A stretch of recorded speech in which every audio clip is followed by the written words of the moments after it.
Tadi kita berbicara tentang Tuhan membuka ya. 5 segel itu. Kapan 5 segel ini terjadi? Semuanya terjadi setelah kesengsaraan besar. Yaitu, menceritakan kejadian setelah Tuhan Kristus memiliki otoritas. Artinya itu adalah hal yang terjadi sekitar tahun 2038. Hal-hal yang terjadi setelah tahun 2038. Karena Tuhan Kristus sekarang belum menyelesaikannya. Harus menunggu sampai tahun 2038. Barulah dia memiliki otoritas penuh. Membuka segel, lalu memiliki otoritas menghancurkan orang-orang milik iblis. Jadi mari kita lihat. Selanjutnya adalah segel ke-6. Segel ke-6 menceritakan. Menceritakan bahwa kesengsaraan besar telah berakhir. Menceritakan bahwa 3,5 tahun kesengsaraan besar sudah berakhir. Jumlah umat Tuhan yang dibunuh juga sudah genap. Tadi segel kelima kita adalah selama masa kesengsaraan besar. Jumlah orang yang dibunuh. Tetapi segel ke-6 menceritakan. Kesengsaraan besar telah genap. Tuhan akan membinasakan semua bangsa jahat di alam semesta. Mari kita baca sebentar. Pada saat itu yang dibinasakan bukan hanya segala bangsa dan suku, tetapi segala sesuatu di alam semesta juga akan dihancurkan. Saat ini adalah waktu berakhirnya kesengsaraan besar. Orang Israel rohani. Jumlah orang yang dibunuh sudah genap. Kita baca segel ke-6-nya. Kapan kesengsaraan besar berakhir? Kira-kira berakhir pada tahun 2042. Sekarang tahun 2026. Masih ada waktu 10 tahun lebih. Mari kita buka. Ketika anak domba membuka segel ke-6, aku melihat gempa bumi besar terjadi. Matahari menjadi hitam. Bagaikan kain karung rambut yang hitam. Seluruh bulan menjadi merah. Seperti darah.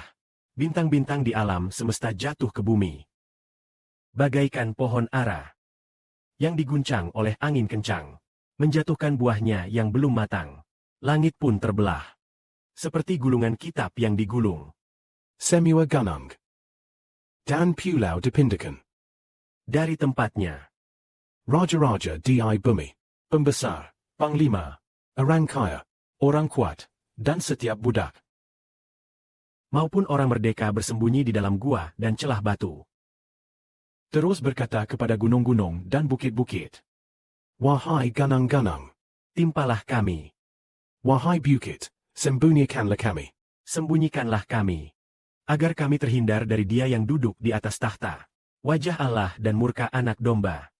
Karena hari besar kemurkaan mereka sudah tiba. Siapakah yang dapat bertahan? Inilah hari besar kemakan. Hanya bisa dikatakan. Hal ini akan terjadi setelah kesengsaraan besar berakhir. Pada saat itu di bumi yang milik Tuhan. Milik Kristus dan saudara-saudara Sibo. Semuanya sudah diangkat ke surga. Tidak ada lagi orang benar di bumi. Semua orang di bumi adalah orang jahat. Semua orang yang tertinggal di bumi adalah orang jahat. Pada saat ini, jumlah orang yang dibunuh demi Tuhan dan Kristus sudah genap. Maka Tuhan mulai murka. Seberapa besar murkanya?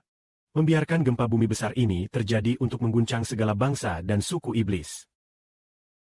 Dan juga mengguncang Babel besar di langit. Dan Tuhan bahkan menggunakan matahari menjadi hitam, bulan menjadi merah darah. Bintang-bintang di alam semesta kehilangan gravitasi. Sehingga bintang-bintang di langit. Bagaikan pohon ara yang diguncang angin kencang. Sehingga buah-buahnya jatuh ke tanah. Lalu bintang-bintang di langit saling bertabrakan. Dan jatuh di berbagai tempat di alam semesta. Berguncanglah itu. Bahkan ada bintang-bintang yang menabrak bumi. Pada saat ini, lautan bergelora dan menderu. Alam semesta pun terbelah. Inilah murka Allah. Maka segala bangsa dan suku pada saat itu.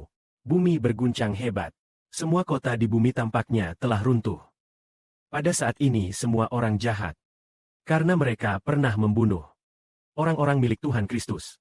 Dan juga membunuh anak-anak Israel. Maka Allah, karena Tuhan, karena Israel, akan murka dan murka demi umat Allah. Maka di antara segala bangsa dan suku yang pernah membunuh kami. Raja-raja, pembesar, jenderal, dan pahlawan kaya, segala orang merdeka dan hamba, mereka semua sangat ketakutan, yaitu mereka yang membunuh umat Allah. Mereka sangat ketakutan. Mereka bersembunyi pada Allah, bersembunyi di sila-sila batu ganang. Untuk menghindari murka Allah yang dahsyat. Murka ini disebut sebagai hari besar Allah, yaitu hari besar Tuhan Kristus. Seperti air bah Nuh, segera meletus kehancuran besar, hari besar seluruh umat manusia ini. Itulah hari besar Tuhan yang kita bicarakan. Juga disebut hari besar Yehuwa.